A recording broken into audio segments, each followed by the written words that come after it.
Hello and welcome. One by one, over just a few weeks, the increasingly censorious internet has quietly changed its rules. Spotify now asks some listeners to verify their age. Reddit is walling off communities unless you hand over an ID, a selfie, or both. YouTube says its AI can estimate your age from your behaviour and history, then decides what you're allowed to watch. And platforms you've trusted for years are onboarding third-party verifiers you've never heard of, asking for government IDs and biometric scans just to let you in. And this wasn't a coincidence, it was a convergence.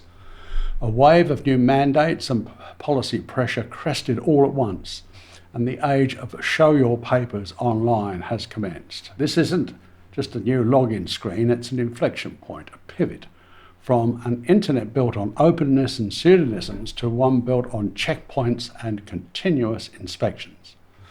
The terms of entry have been rewritten without debate or without consultation, and most people didn't even see it happen. So let's trace how we got here. What's this shift meaning, and what we can do quickly before these norms harden into something permanent. Start with what you're feeling right now: friction. In the past few weeks, major platforms began rolling out mandatory age verification and identity checks, some to comply with new rules, others to get ahead of them. In practice, that means handing over sensitive data to third parties, government IDs, face scans, live selfies, or letting opaque AI models decide how you probably are based on your clicks and watch history. The message is subtle but unmistakable. Access is now permissioned. And identity, your real legal identity, has become the master key. Critical observers call this a clandestine revolution. Globalist trolls disingenuously mask it as necessary safety. Either way, the practical outcome is the same: a normalisation of ID checks at the door of everyday digital life. What triggered the stampede? A stack of laws and proposals, some passed, some pending, some being encouraged by controlled regulators, all arriving in rapid succession. In the United Kingdom, the Online Safety Act introduced far-reaching duties for platforms hosting user-generated content, including strict age assurance for content deemed harmful or adult. Regulators have signalled enforcement timelines through 2025, pushing platforms to deploy verification at scale. Privacy advocates warn in broad categories. Everyday browsing now nudges towards real-world identity. European Union, two fronts. First, platform rules under the Digital Services Act that, in practice, drive age checks for very large platforms. Second, a separate long-running proposal, often called chat control, which would mandate scanning private messages and stored files, including implications for end-to-end encryption.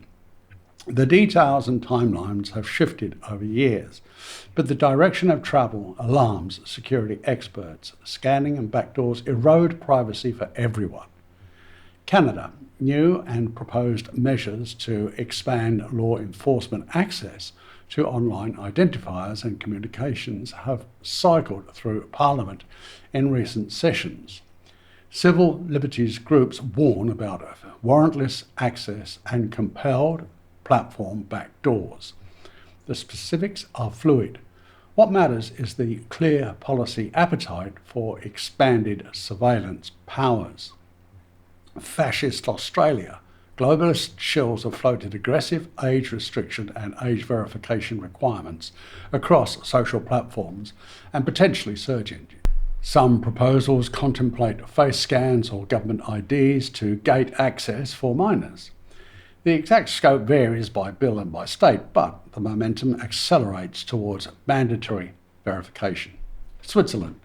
Draft surveillance measures would intensify and increase logging and access to user metadata across services.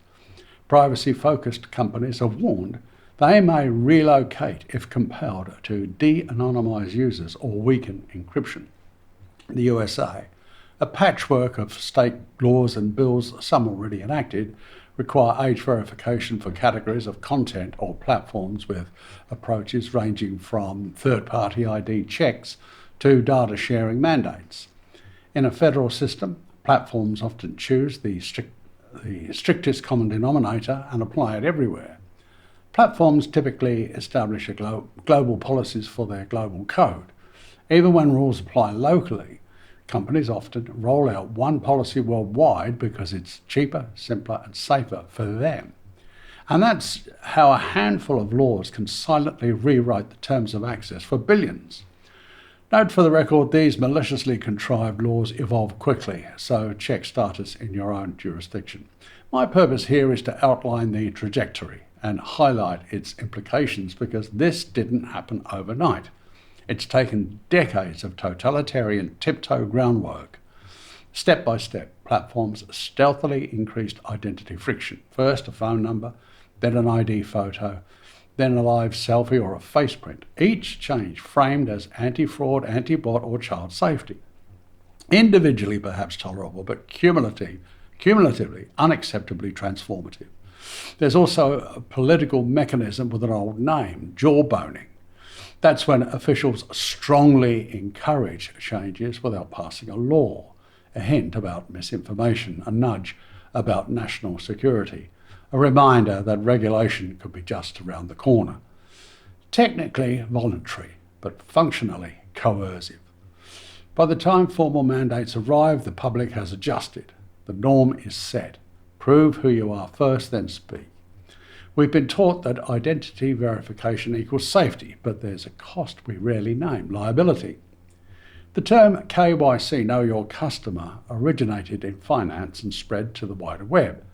The result, enormous databases of the most sensitive data you can hold. Government IDs, face scans, home addresses, behavioural fingerprints, all concentrated in a few places, often managed by third parties stitched together with ambiguous promises like stored securely and deleted immediately after verification. And then, of course, the inevitable breaches happen. Recently, a widely discussed breach exposed tens of thousands of verification selfies and ID images from a woman's safety app. Photos, documents, even IP addresses spilling into the open internet. People built maps, home addresses circulated. Some victims had never posted anything controversial. They were simply trying to be safer. Temporary storage was long enough for everything to be copied and shared. We've seen it across multiple sectors. Dating sites that leak names, billing info and intimate details, leading to harassment, extortion and ruined lives. Crypto platforms hacked with thieves using leaked addresses to target and kidnap. Government agencies, even tax authorities breached, exposing financial histories and family data, fueling identity theft for years. Collecting high-risk data creates high-value targets. The safest database is the one that never existed. If just for verification is the rationale, then deletion must be verified, access must be auditable, and storage must be minimalised. Otherwise, we don't keep it as a story we tell ourselves, right up until the day it leaks. If show your papers becomes the default for speech, we stifle dissent, erase anonymity, and entrenched centralised gatekeepers to conduct intrusive surveillance. That's not a positive, healthy posture for a free society or for an internet that helped building. But there is a way forward. Minimise collection, challenge platforms that demand IDs for routine access. Ask them, is there a lower risk method? Age assurance can be privacy preserving.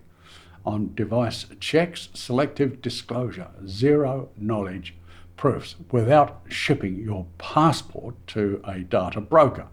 Demand verifiable claims. We delete immediately needs logs, audits and independent oversight.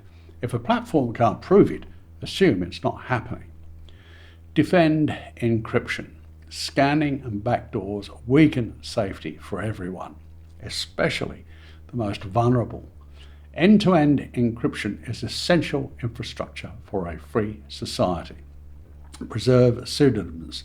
Privacy isn't suspicious, it's a legitimate protective default, especially for activists, survivors, independent journalists and kids. Reduce choke points. The more we concentrate control in a few platforms, the easier they are to coerce. Diversify where you spend your time and attention. These fascistic developments are deeply alarming. Identity checkpoints are being embedded into the fabric of daily internet use. What's being sold as a protective shield for children functions as a covert weapon of control and manipulation. The raw hypocrisy of this despotism is sickening, citing how these same perverted ghouls unconscionably promote age-inappropriate material and subversive gender ideology in schools. But this isn't the end of the story. It's the start of a new fight, a fight to restore an internet that treats privacy as normal, anonymity as a right, and permission as the exception, not the rule. Decentralisation and encryption don't just make surveillance harder. They rebalance power. They give ordinary people leverage. The more we adopt them, the stronger and safer they become. So here's our challenge. Don't accept, don't worry, it's safe, without verifiable proof. Don't normalise handing over your face for the privilege of talking.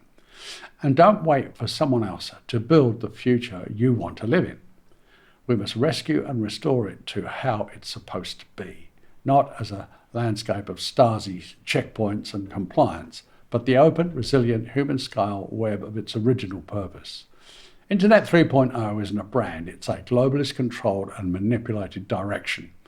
Any future of authentic freedom must be decentralised, and it will be if we mobilise and collectively compel that direction. And thank you for watching.